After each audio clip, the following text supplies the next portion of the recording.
요엘은 남유다에서 활동한 예언자입니다. 역사적으로 요엘이 사역했던 시기가 정확하게 언제였는지 알 수가 없는데요.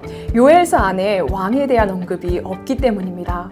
요엘은 자기가 살던 시대의 왕이 누구였는지 또 어떻게 자신이 예언자의 소명을 받았는지 기록하지 않습니다. 요엘의 관심은 온통 임박한 심판에 가 있습니다. 임박한 심판의 날, 곧 여호와의 날입니다. 12권의 소예언서에는 한 가지 공통점이 있습니다. 바로 장차 도래할 심판의 날에 대한 관심인데요. 요엘은 이 심판의 날을 여호와의 날이라 부릅니다. 여호와의 날은 그저 대적이 심판을 받고 이스라엘은 구원을 받는 기쁨의 날이 아닙니다. 요엘이 말하는 여호와의 날은 멸망의 날, 캄캄한 날, 심히 두려운 날입니다. 이 심판의 날은 남녀노소, 계층을 불문하고 모든 사람에게 임하게 될 것입니다. 그래서 요엘은 긴급히 회개를 촉구합니다. 요엘은 임박한 여호와의 날을 어떻게 준비해야 하는지 이렇게 알려주었습니다. 너희는 옷을 찢지 말고 마음을 찢고 너희 하나님 여호와께로 돌아올지어다. 그는 은혜로우시며 자비로우시며 노하기를 더디하시며 인애가 크시사 뜻을 돌이켜 재앙을 내리지 아니하시나니. 여호와의 날은 배역한 이스라엘에게 재앙의 날입니다. 이 날의 회복과 구원을 받는 길은 오직 하나, 회개뿐입니다. 하지만 이스라엘을 심판하시려는 하나님은 여전히 이스라엘을 구원하기 원하시며 그들의 회개를 기대하십니다. 이것은 여호와가 노하기를 더디하시는 인애가 크신 하나님이시기 때문입니다. 요엘서는 크게 세 부분으로 나뉩니다. 1장 1절에서 2장 11절은 강력한 심판의 메시지를 전합니다. 2장 12절에서 17절은 이스라엘 백성을 향한 회개의 권고입니다. 2장 18절부터 3장은 회개한 후에 임할 회복의 메시지입니다. 그럼 지금부터 요엘서를 좀 더 자세히 살펴보겠습니다.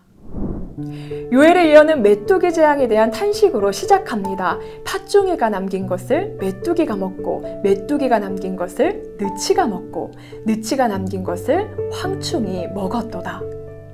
이 말은 땅에 남은 식물이 아무것도 없다는 뜻입니다. 엎친 데 덮친 격으로 들짐승조차 헐떡거릴 정도로 극심한 가뭄까지 찾아왔습니다.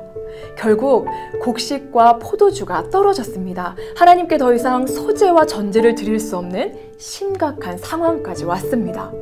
요엘 선지자는 노인들을 향해 너희의 날에나 너희 조상들의 날에 이런 일이 있었느냐라고 묻습니다. 평민들로부터 제사장에 이르기까지 모든 이들의 생존 기반을 빼앗아간 이 재앙은 역사상 유례가 없는 참혹한 사건이었습니다. 요엘 선지자의 눈에 비친 메뚜기 재앙은 단순한 자연재해가 아닙니다.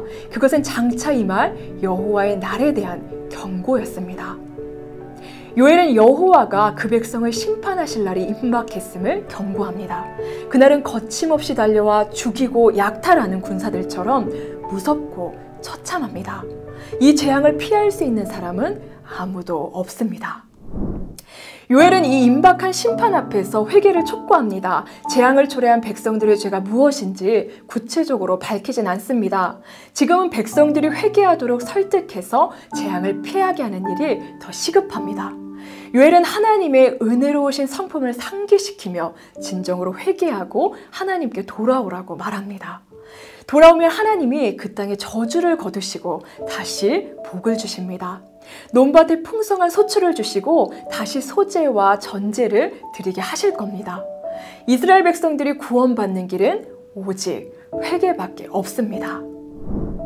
회개하는 자는 하나님이 이루실 새 시대를 맞이하게 될 것입니다. 하나님은 돌이켜 회개하는 이들에게 두 가지 선물을 주십니다.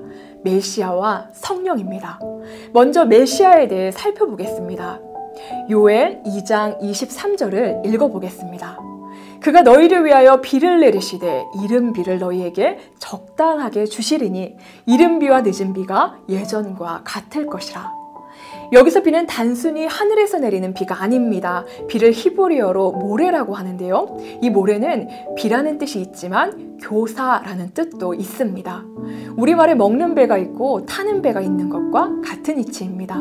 그런데 성경 원어를 보면 모래 앞에 대상을 특정하는 정관사가 붙었습니다. 이러한 점을 볼 때 하나님께서 너희를 위하여 내리시는 비라는 것은 곧 하나님께서 보내주실 그 교사로 해석이 됩니다.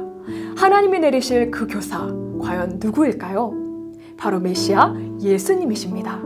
십자가를 통해 하나님의 의를 가르치실 예수 그리스도, 그분이 바로 우리에게 약속된 의의 교사이십니다. 또 하나님은 회개하는 이들에게 성령을 주실 겁니다.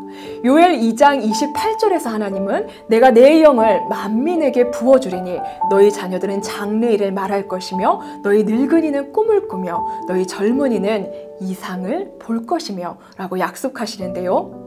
하나님이 말씀하신 내 영이 바로 성령입니다. 창세기 6장 3절에서 하나님은 나의 영이 영원히 사람과 함께하지 아니하리니 이는 그들이 육신이 됨이라 라고 말씀하셨습니다. 그런데 죄를 범한 인간에게 진노하시고 영원히 거두겠다고 선포하신 하나님의 영을 다시 부어주겠다고 말씀하십니다. 성령을 통해 하나님과의 직접적인 관계를 열어주시겠다는 것입니다. 성령이 오시면 모든 이가 예언자처럼 하나님의 뜻을 알 수 있습니다. 남녀노소를 막론하고 하나님의 성령을 부어주심으로 그들 가운데 직접 역사하실 것입니다. 그리고 이 예언은 사도행전 2장에 기록된 오순절 성령 강림 사건을 통해 성취되었습니다.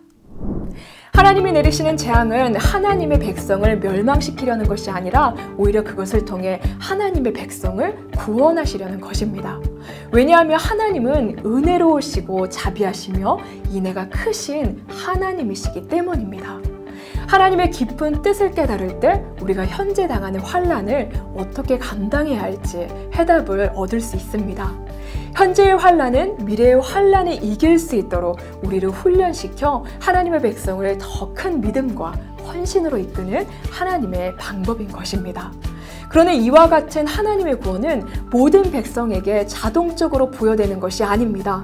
하나님의 심판에서 구원받는 유일한 길은 하나님의 영을 받고 전심으로 여호와의 이름을 부르는 것입니다. 요엘서를 좀 더 자세하게 알고 싶으신 분은 렛츠 통독 요엘편을 누르시고 직접 읽어보시길 바랍니다.